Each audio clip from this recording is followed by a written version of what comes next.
वन्य प्राण्यांच्या उपद्रवामुळे बळीराजा हैराण। सम्राट अशोक सेनेकडून वन विभाग जिल्हाधिकारी यांना निवेदन।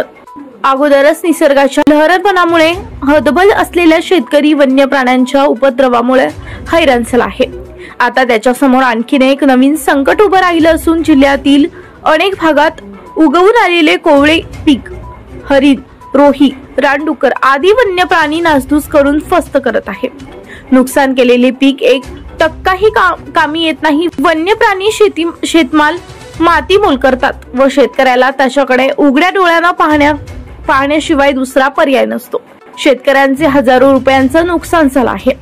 या शेतकऱ्यांवर दुबारा पेरणीची मोठे संकट ओढवले असून पहिल्याच पेरणीसाठी शेतकऱ्यांनी बँकेकडून कर्ज काढून घरातील सोने नाणे गहाण ठेवून शेतीची पेरणी केली आहे आणि त्या पेरणीवर वन्य प्राण्यांनी कळपचे कळप घुसून उभे पीक उद्ध्वस्त करत आहेत। आता दुबारा पेरणी करण्याची परिस्थिती शेतकऱ्यांवर निर्माण झाली असून या संकटातून शेतकऱ्यांना वाचवलं पाहिजे। त्यांचं झालेलं नुकसान पंचनामा करून मदत जाहीर केली पाहिजे आणि वन्य प्राण्यांचा बंदोबस्त केला पाहिजे, जेणेकरून शेतकऱ्यांना आत्महत्या करण्याची परिस्थिती निर्माण होणार नाही। सरकारनं शेतकऱ्याला तात्काळ मदत जाहीर करावी अशी सम्राट अशोक सेनेकडून वन विभाग जिल्हाधिकारी अकोला यांना निवेदनाद्वारे करण्यात आले आहे।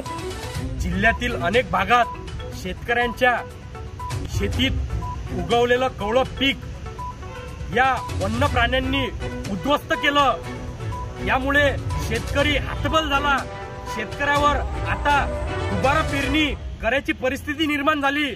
अशा परिस्थितीत हा शेतकरी आता दुबारा पेरणीसाठी पैसे कुठून आणणार? पहिलेच बँकेजवळून कर्ज घेऊन या शेतकऱ्यांनी याची पेरणी केली। आता या वन प्राण्यांनी हे शेतीतील सगळं पीक उद्ध्वस्त केलं। हाताशी आलेलं कवळं पीक, शेतकऱ्यांच्या शेतीतलं पीक या हरणांनी, रोहींनी आणि वानरांनी, जंगली डुकरांनी उद्ध्वस्त केलं। अशा परिस्थितीत आता शेतकरी हा हतबल झाला। या शेतकऱ्याला वाचवण्यासाठी शासनाने काहीतरी मदत जाहीर केली पाहिजे। या मागणीसाठी आज आम्ही वन विभागाला निवेदन दिलं।